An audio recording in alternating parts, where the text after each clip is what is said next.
Hello everybody, this is Iced Blood. Welcome back to Final Fantasy XIII. This video is going to be a little short, even by this series standards. My apologies in advance, but time constraints, you know how they work. Where are we? Large contingent of Sanctum soldiers. Hunt down and exterminate the Ferge Yes, the Ferge Pugatives. Excellent work there. College graduate, Bachelor of the Arts, Fuge Pergatives. Awesome. That's the title. That's it. That's what we've got.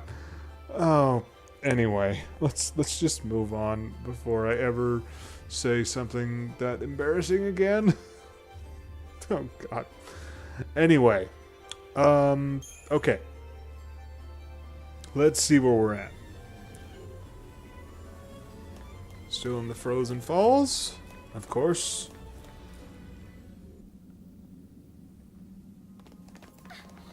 Whoa! This whole place is crystal. Yes, and I submit, still far more terrifying than it is beautiful. How many corpses are in that crystal? Seriously, come on, folks. I wonder what it'd be like to become a crystal, I mean. Probably tickles. Gonna complete your focus? Maybe. If I knew what it was. Yeah, I probably don't want to know.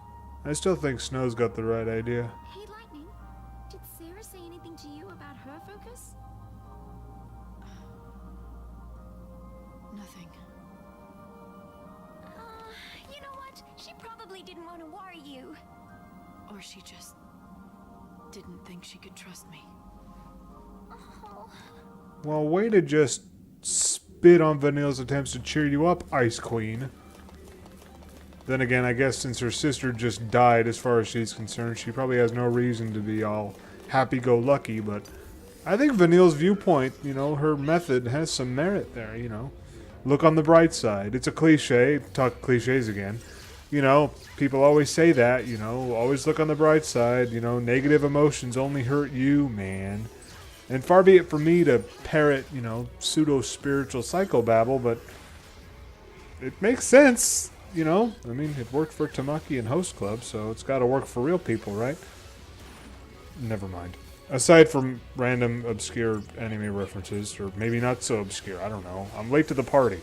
I really do, like, agree with that. Like, it makes sense to try and look at things in a happy light, you know, be positive. Or, you know, it's kind of like people that cope with trauma through humor. You know, like, if you're feeling really awkward about a situation, this is something I tend to do. Like, if I'm feeling really awkward in a situation, I will try and inject a joke into it. Like, yeah, I could be at a freaking funeral, and I try and find some way to lighten the mood. Usually I wouldn't succeed, but it doesn't mean, you know, it's not for lack of trying. So, I mean, I really do think there's some real merit to that idea of, you know, staying positive, not just like, oh, stay positive even in the dark times. Like, even specifically when things are tough and when things are difficult to get through, like, be happy to spite the fact that things aren't going well. That's my strategy in life in general.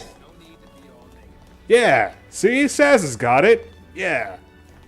Good man. I don't know who he's talking to, Lightning or Hope. Either one would probably work.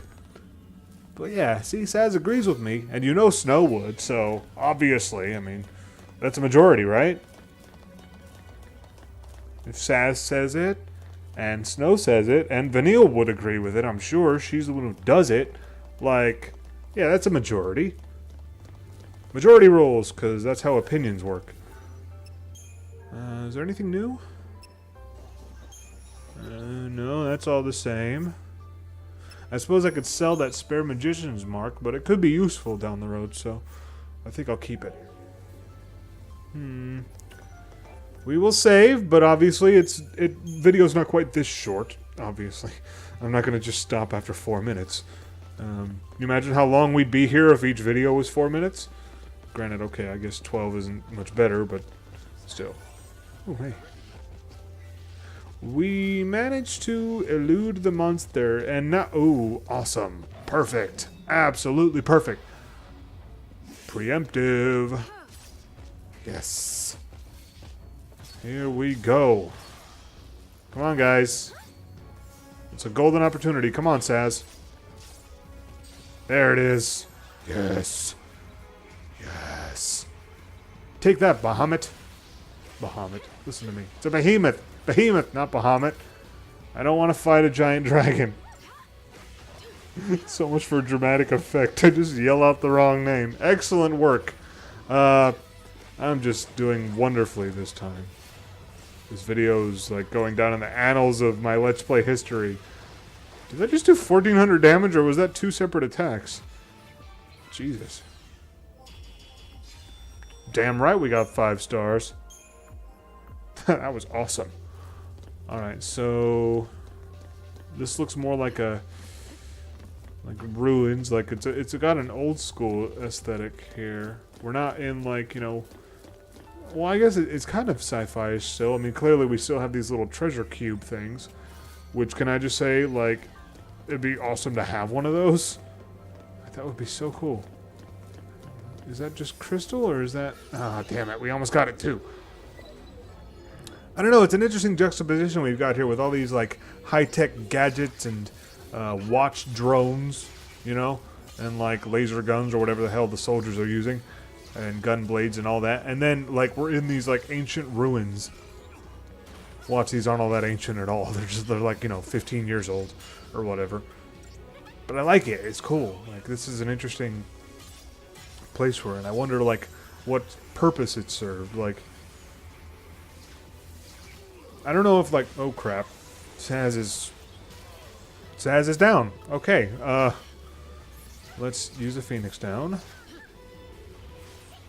Well, that's interesting. So he didn't actually fall down. Like, usually, like, in a game like this, not in a game like this, just in the series in general, Phoenix down, like, of course, when you think Phoenix, you think, things that have died and come back to life. That's the whole idea.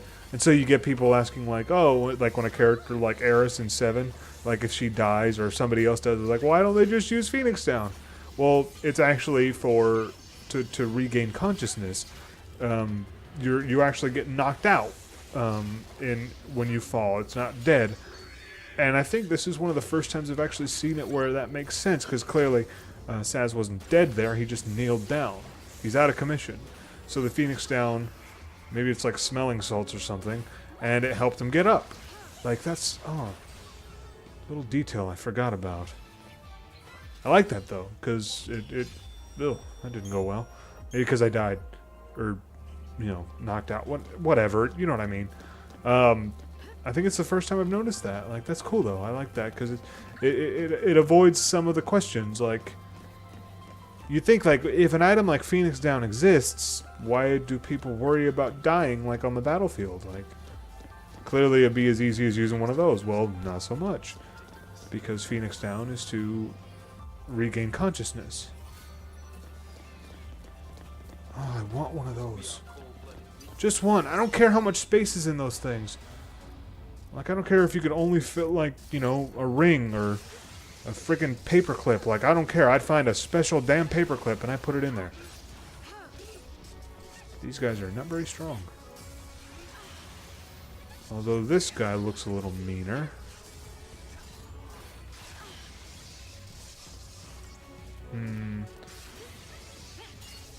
He's got a lot of health. Let's try this one. I get the feeling that staggering will be the plan of attack. Back to 3 Ravagers, Trip Ravagers, here we go. Oh yeah, here we go, that's it, there we go. That's a lot better. Crusader, huh?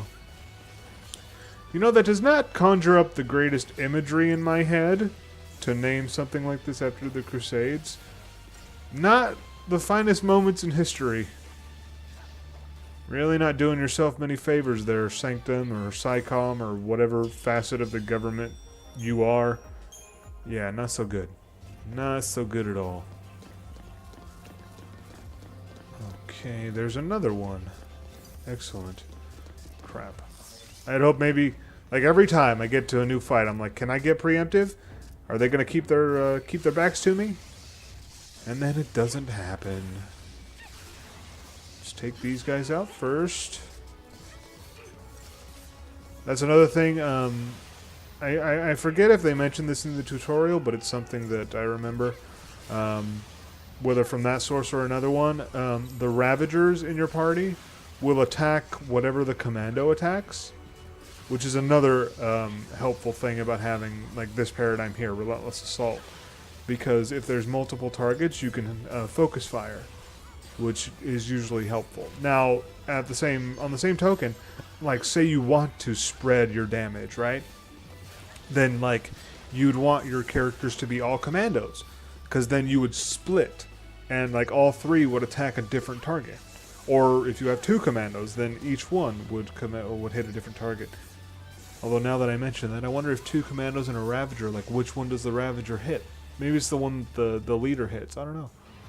But yeah, it's an interesting little, just a nice little thing that adds to the benefit of using Relentless Assault or any paradigm with a commando in it. Ooh, a spark ring. A spark ring. Very cool.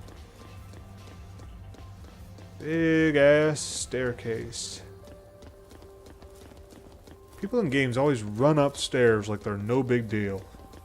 I mean, think about what Lightning just did. She just ran up like 3 stairs at a time. Wish I could do that. Potions, always useful. Oh look! More stairs! And people say sliced bread is an important invention. Nah, it's all about stairs. Anyway, alright, like I said, this is going to be a short video, unfortunately, so... nope, no treasure. So we're going to save here. It looks like we can get through here. And we'll see what happens later on in the dungeon next time. So I hope you enjoyed this episode, and I'll see you for the next one. Bye-bye.